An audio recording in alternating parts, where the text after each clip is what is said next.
The real property question from February of 1991 is one of the more dense and complicated real property questions from recent years. And many candidates find this to be an especially frustrating question. On some levels, I rather hope that's how you found this question, because I think that we can learn a tremendous amount about real property law and, more importantly perhaps, about how it is tested. This is, in my opinion, one of the best constructed, most clever bar exam essays that has been used in any jurisdiction in the United States in the last 25 or 30 years. I think this is a very intelligent question, and we can learn a great deal from it. Take a look with me at the call of the question. What are the rights and liabilities of each of the following? Arthur, Bart, Charles, and we're asked to discuss each of them. Well, applying the master essay method approach, we would expect that each of these three individuals would be filing lawsuits, and they would need to have a theory of liability and a prayer for relief.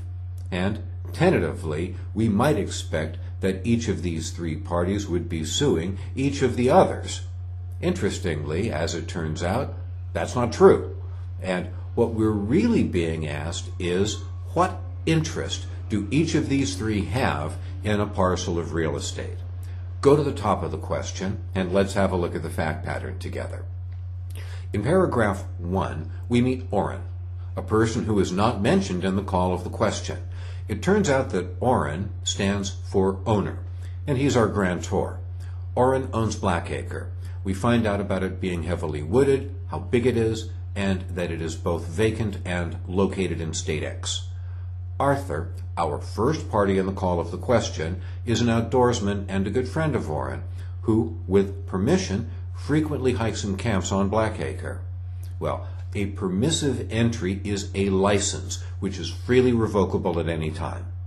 We learn that Orrin decided to give Blackacre to Arthur and had a real estate salesman prepare a deed stating that Blackacre is conveyed to Arthur from and after Orrin's death. Well, it looks right there as if Orrin is establishing for himself a life estate and giving the property to Arthur. Orrin signs the deed, shows it to Arthur, and then places the deed in a metal security box, which he locks and hands over to Arthur. So we've got a deed, and it looks as if that deed has been delivered. Orrin kept one of the two identical keys, which he told Arthur were keys to the box. He told Arthur to open the box and record the deed after he, Orrin, died. He explained that he didn't want the deed to be recorded while he was alive because certain of his relatives might be disappointed and he didn't want to suffer their harassment. He told Arthur to treat Blackacre as his own and to use it as he wished. Well, our analysis is going to conclude that this was a valid transfer of an ownership interest by deed. You may very well disagree with that, and this is a fact pattern in which the answers can be 180 degrees apart from one another. These facts are on a gray area, and a fair case can be made for opposite conclusions, and it's fine to make either case. But what's important is that, number one, our analysis be consistent across all the different claimants, and number two, our analysis should acknowledge that the opposite outcome is a possible outcome from the facts. In paragraph 2, Arthur erects a vacation cottage right in the middle of Blackacre, and Arthur and his family occupy the cabin on frequent visits. In paragraph 3, we see Orrin dying 12 years later. That date's important, that number of years. And Orrin didn't interfere with Arthur's use and enjoyment of Blackacre, except for cutting some timber. And that act of cutting timber can be interpreted either as a trespass-causing severance, something a life tenant isn't supposed to do, or it could be interpreted as an exercise of dominion and control, an action that would defeat Arthur's claim, or at least hurt Arthur's claim based on a deed conveyance, and also could damage an adverse possession claim. In paragraph 4, we meet Charles, someone who obtains and records a judgment against Orrin. Charles is the third claimant at the call of the question. Next, we see Arthur trying to open the box with his key after the death of Orrin, but the key doesn't work, so he has to force the lock and then extract and record the deed. We'll find a home for that fact, too. Next, we get a little crossover from wills. We have a valid will by Orrin. It devises all real property that he owns at his death to his brother Bart. Well, a life tenant doesn't own the property of the life tenancy at death. In fact, death is the moment at which any interest ceases. So we'll deal with Bart in item 2. The remainder of the question deals, number 1, with the Recording Act, and then, secondly, the adverse possession law, which is a 10-year term. And remember, adverse possession is something that we can deal with in a concise way and still do a complete job. Now take a look at the outline of issues that I've offered. And here we can learn a great deal about how best to organize real property essay questions. We'll deal with Arthur first.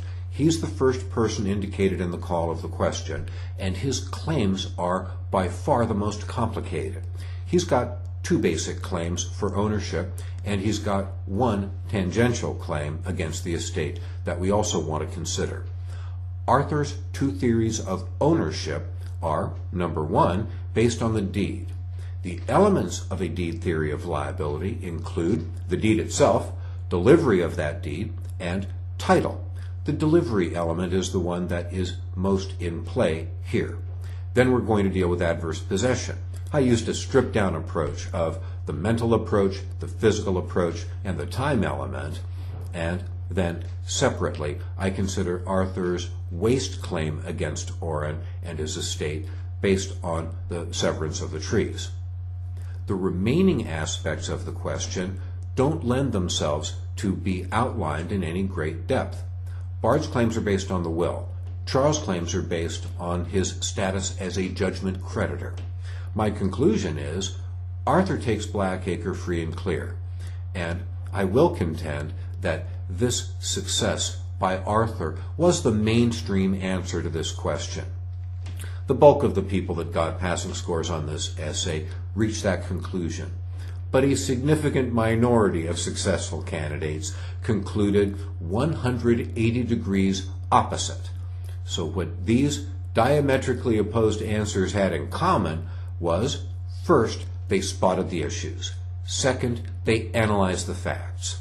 These facts lend themselves to opposite conclusions, and so long as those conclusions are sensible and reached in a way that would be reasonable, either conclusion was completely acceptable. So now let's have a brief look at my answer, and I'll direct your attention to a few points that might be of some use. Have a look at the very first paragraph under Roman numeral 1 on page 1. I indicate that Arthur has 2 good arguments to support his claim to Blackacre. I mentioned them, and I also introduce the tort claim very briefly. Then I focus on the deed theory in depth. Notice that I lead with the facts throughout, and I focus on the elements of a transfer of real property by deed. The deed aspect, the delivery aspect, and then the title aspect.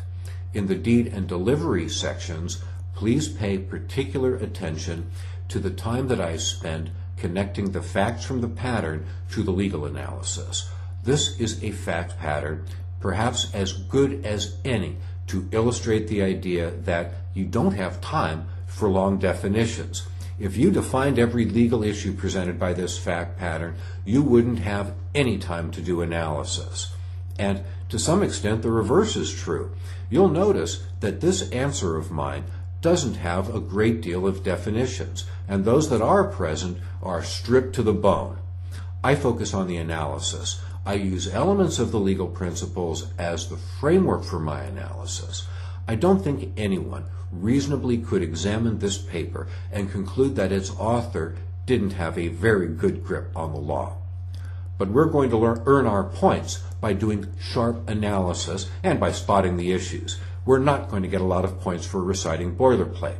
So we move on to the adverse possession claim, and here I keep it simple and short. But once again, I am focusing on the key facts. If you know adverse possession in a great deal of depth, I'd certainly encourage you to use your more elaborate approach to adverse possession. But again, all that would do in this fact pattern would be to give you a couple more elements to hang some factual analysis on. What I've presented is satisfactory, but I admit it's possible to do a somewhat more elegant job if you're a little bit sharper on the fine points of adverse possession. Notice under the time element that I find a home for the factual details about the statute. Orrin's waste liability to Arthur is something that I toss off in a couple of very short paragraphs. I don't think a lot of analysis is required, but I do think we need to find a home for those details, and they lie here in my judgment. Next, with regard to the will, this is an issue that I dismiss very quickly, and you may be a little surprised to see how the calls of the question are weighted so differently with regard to the number of issues presented. Here, Bart's claim is a simple one, and I dismiss it quite quickly. Finally, we reach Charles' claim as a judgment creditor, and here I focus on the notice issue, and I find that Charles will not be able to use this property to satisfy his judgment. Again, I acknowledge that the opposite argument also can be made if the facts are interpreted somewhat differently. Ultimately, I conclude in favor of Arthur. It seems to me that both of his claims to this property are valid, and that he probably should be entitled to success on either one of them. Therefore, I conclude Arthur takes Blackacre free and clear.